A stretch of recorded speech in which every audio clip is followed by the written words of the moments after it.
Assalamu alaikum wa rahmatullahi wa barakatuh. Bienvenue sur Lumière du Dhikr, la chaîne qui explore les profondeurs de la sagesse islamique, les mystères de l'âme et la lumière du rappel d'Allah. Si vous êtes en quête de réponses, de paix intérieure ou de transformation spirituelle, abonnez-vous dès maintenant et activez la cloche pour ne rater aucun rappel qui pourrait changer votre vie. Il y a un nom si ancien, si puissant, qu'il porte en lui les clés des portes fermées. Un nom souvent oublié, murmurant dans les silences de ceux qui cherchent une issue sans bruit. Ce nom, c'est Al-Ghaniy, le riche par excellence, celui dont la richesse n'a ni limite, ni condition, ni fin. Mais pourquoi ce nom? Parce qu'au cœur de chaque angoisse, de chaque dette, de chaque vide, il y a une réalité qu'on tente d'oublier. Ce n'est pas le monde qui nous nourrit, ce n'est pas l'argent qui nous sécurise, c'est Allah, et Allah seul. Il est Al-Ghani, celui qui n'a besoin de rien, et dont tout le monde a besoin. Écoutez, ce verset est un miroir, un rappel, un cri de vérité. Ô homme, c'est vous qui avez besoin d'Allah, et c'est Allah, lui qui se dispense de tout, et il est le digne de louange. Sourate Fatir 35, verset 15. Peux-tu sentir ce que cela signifie? Toi, moi, tous, nous sommes dans le besoin, à chaque seconde. Même ceux qui possèdent des fortunes sont en réalité dans une pauvreté cachée s'ils ne possèdent pas le lien avec celui qui donne sans mesure. Et pourtant, nous courons derrière les chiffres, nous multiplions les heures, nous cherchons des solutions visibles à des problèmes invisibles. Et si au lieu de courir, nous nous arrêtions un instant? Et si au lieu de demander au monde, nous demandions au Créateur du monde? Et si ta richesse ne dépendait pas de ce que tu gagnes, mais de celui que tu invoques? Répéter Ya Ghani n'est pas une formule magique, c'est un retour, un acte de foi, un cri discret que l'univers entend, une preuve que tu reconnais que tout ce que tu cherches est déjà entre les mains de celui qui ne connaît ni besoin ni pauvreté. Alors, pourquoi ne pas commencer maintenant? Pourquoi ne pas fermer les yeux, ne serait-ce qu'un moment, et laisser ton cœur prononcer ce nom? Ya Ghani, Ya Ghani, Ya Ghani. Qu'est-ce que la richesse? Est-ce le poids de l'or dans une main ou le poids de la paix dans un cœur? Depuis notre naissance, on nous apprend que la richesse se mesure en biens visibles. Un compte plein, une maison vaste, un métier envié. Mais en vérité, ces choses sont fragiles. Elles changent, elles disparaissent. La vraie richesse, celle qu'Allah donne, ne s'évalue pas en chiffres. Elle se manifeste dans ce que les yeux ne voient pas, mais que l'âme reconnaît. Il y avait, au temps du prophète Muhammad, paix et bénédiction sur lui, un compagnon du nom d'Abu Dar al-Ghifari. Il était pauvre de biens, mais riche de foi. Il vivait simplement, mangeait peu, possédait presque rien, mais son cœur était habité par une lumière. Il invoquait Allah avec sincérité, répétait ses noms avec amour, et plaçait sa confiance entière en lui.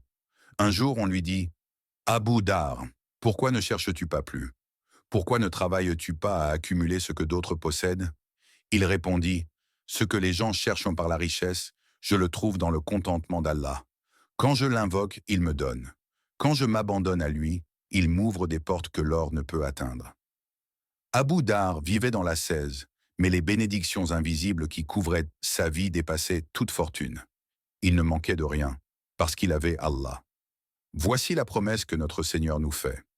Et quiconque place sa confiance en Allah, il lui suffit.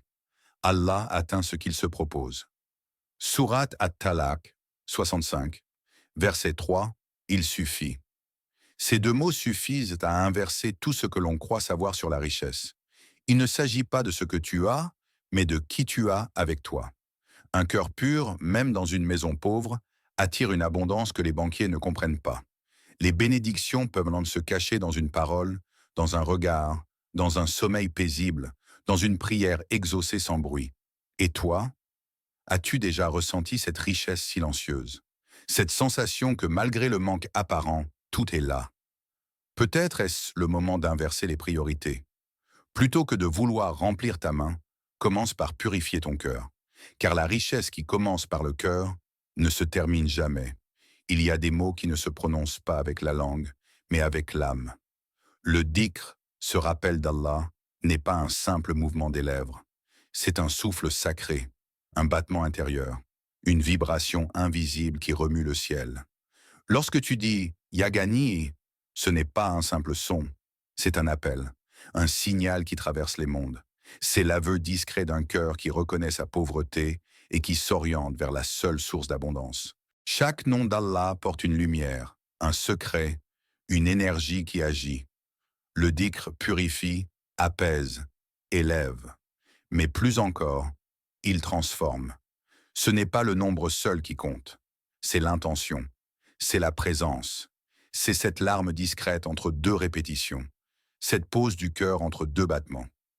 Répéter Yagani 33 fois avec sincérité dans la solitude de la nuit, c'est comme frapper doucement à la porte de l'invisible.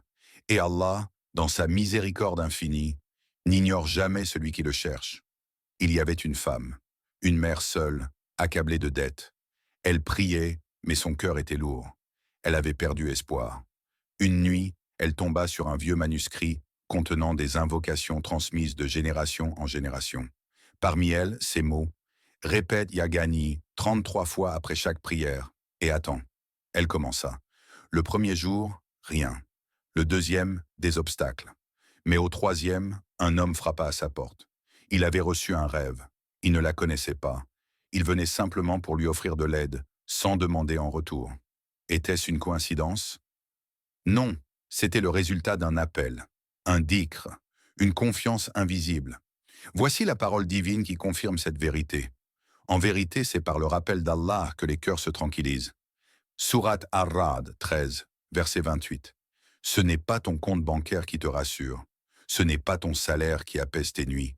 C'est le souvenir d'Allah. C'est ce lien secret entre toi et lui. As-tu déjà goûté à cette paix, cette sensation qu'en invoquant son nom, tu retrouves ton vrai refuge? Ferme les yeux et répète lentement, comme une prière silencieuse. Yagani, Yagani, Yagani. Ce n'est pas une parole, c'est une clé. Il s'appelait Karim.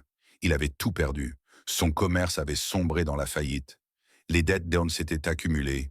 Les appels, les lettres, les humiliations.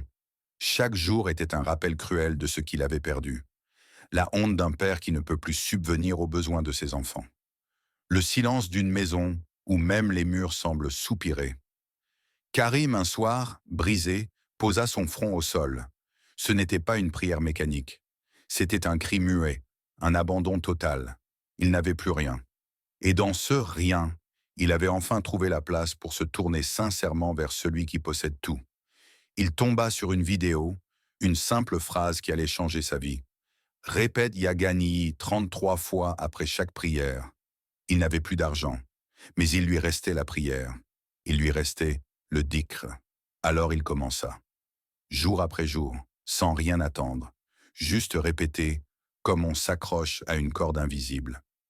Les premiers jours furent durs, rien ne bougeait. Mais son cœur, lui, bougeait. Il s'apaisait. Et peu à peu, le monde autour de lui changea.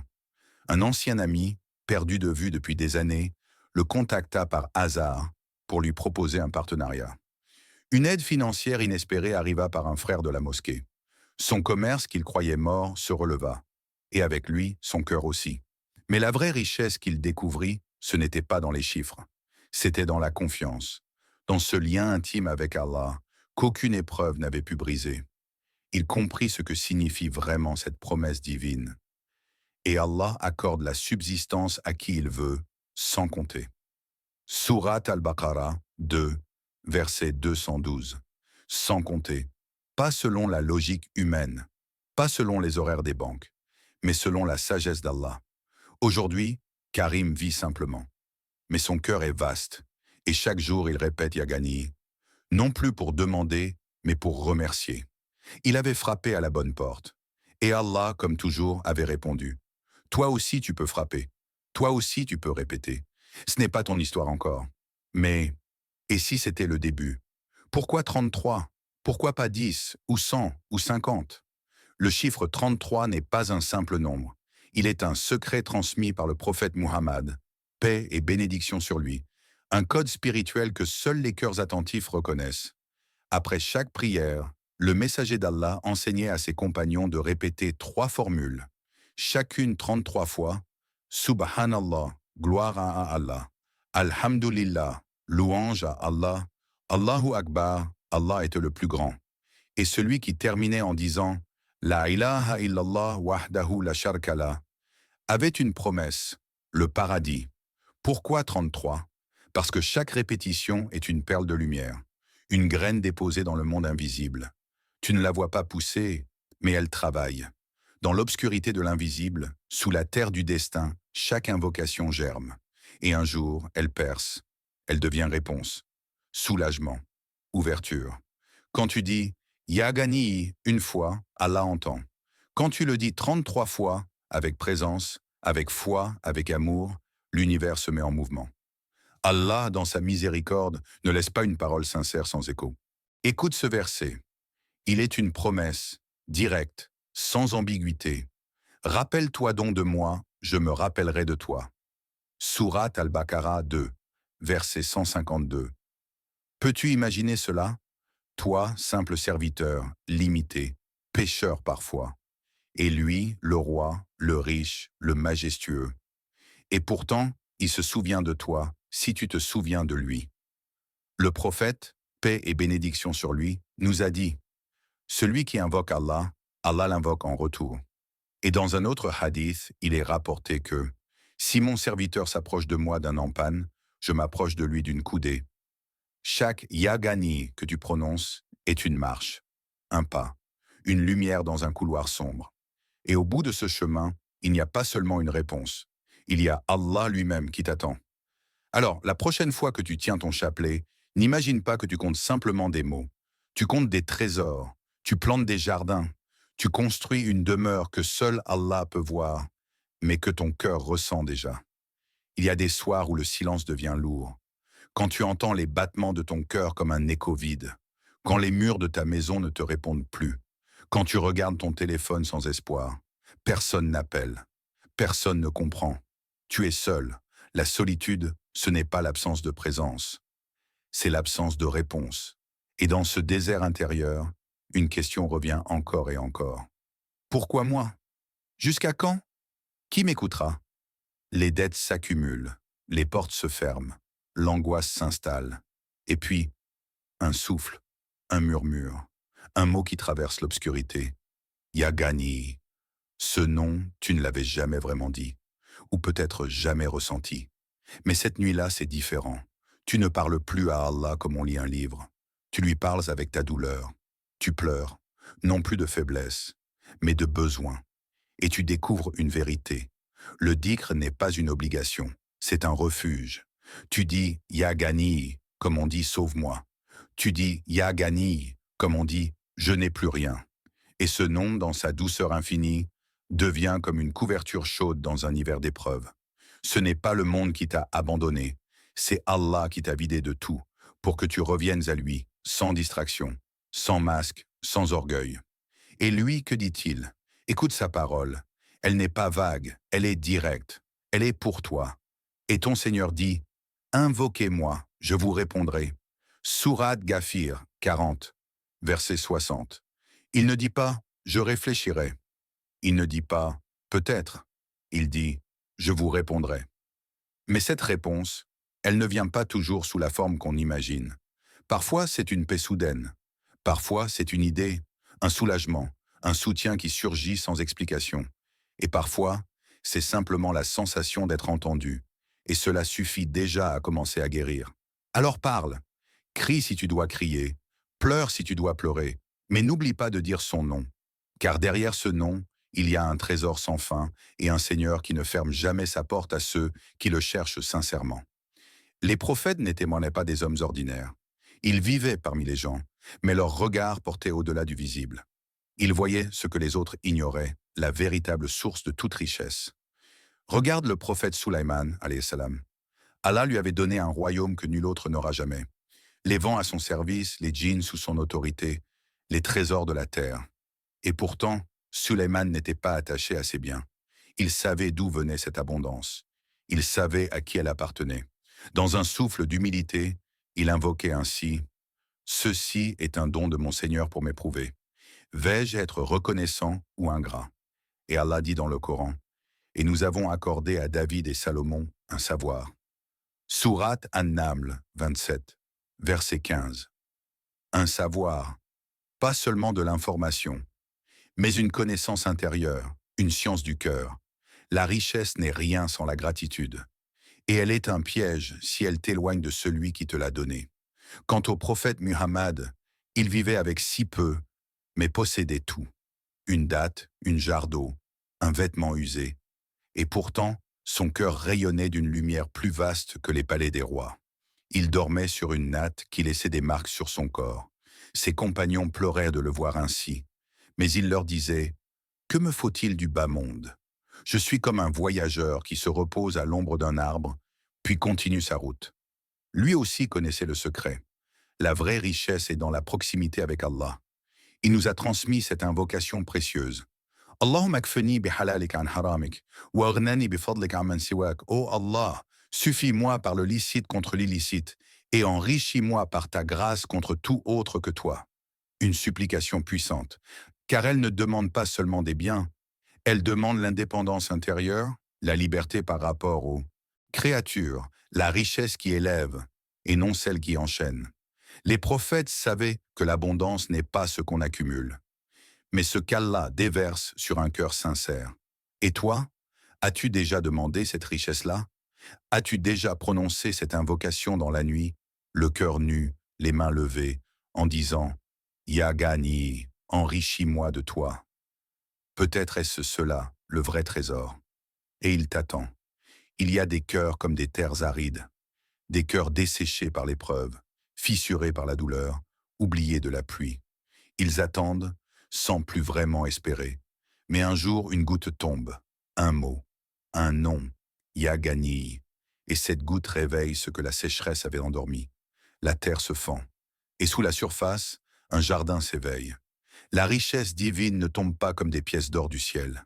Elle descend comme une pluie invisible, une lumière souterraine, une eau abondante qui transforme le cœur avant de toucher la main. Il y avait une femme, veuve depuis peu, seule avec 3 enfants, sans revenus, sans soutien. Chaque jour était un combat. Elle priait, mais dans son silence, elle avait commencé à douter.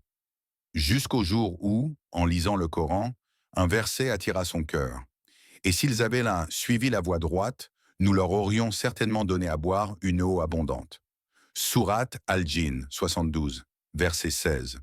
Ce verset fut pour elle comme une promesse. Elle décida alors de se lever chaque nuit, avant l'aube. Elle accomplissait 2 unités de prière. Et elle répétait doucement, avec des larmes, « Ya Ghani, Ya Ghani » 33 fois.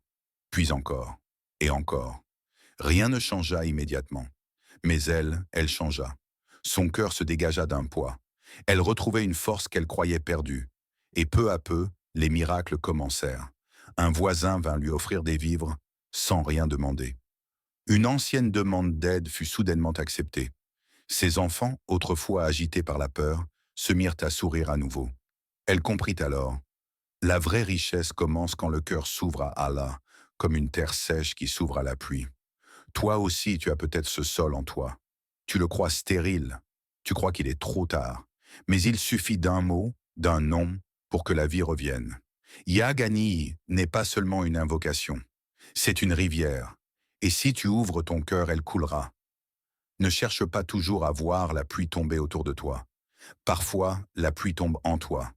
Et c'est là que naît le vrai jardin. Toi qui écoutes ces mots aujourd'hui, tu es l'héritier d'un Dieu infini. Le créateur de l'univers, celui dont la générosité dépasse tout ce que l'on peut imaginer, t'a donné un droit sacré, un droit sur sa miséricorde, sa bénédiction, sa richesse inépuisable. Alors pourquoi douter encore? Pourquoi rester figé dans la peur, dans le manque, dans l'attente silencieuse? Tu portes en toi la clé d'une abondance céleste. Tu n'as qu'à ouvrir les mains de ton cœur, à répéter avec foi et constance ce nom magnifique. Ya Ghani, Ya Ghani, Ya Ghani, 33 fois. Pas par habitude, mais par conviction. Pas par force, mais par amour. Médite chaque jour sur ce nom. Laisse-le pénétrer dans tes pensées, dans tes silences, dans tes luttes. Qu'il devienne un refuge, une lumière, un souffle qui t'accompagne à chaque instant. Car Allah, le Très-Haut, nous rappelle dans son livre sacré, c'est Allah, le détenteur de la grâce immense. Surat Al-Hadid 57, versets 20 et 1. Cette grâce immense, elle est pour toi. Pas pour les autres, pas pour les privilégiés. Pour toi, pour moi, pour celui qui cherche, pour celui qui persévère. Ce voyage que tu as entrepris, ce chemin vers la richesse du cœur et de l'âme, n'est pas un hasard. Il est un signe, un appel, une invitation divine à revendiquer ce qui t'appartient depuis toujours. Merci d'avoir voyagé avec nous dans cette lumière spirituelle. Si ce message a touché ton cœur, n'oublie pas de t'abonner, de liker et de partager cette vidéo pour propager la sagesse d'Allah. Barakallahu fikum. À très bientôt sur Lumière du Dhikr.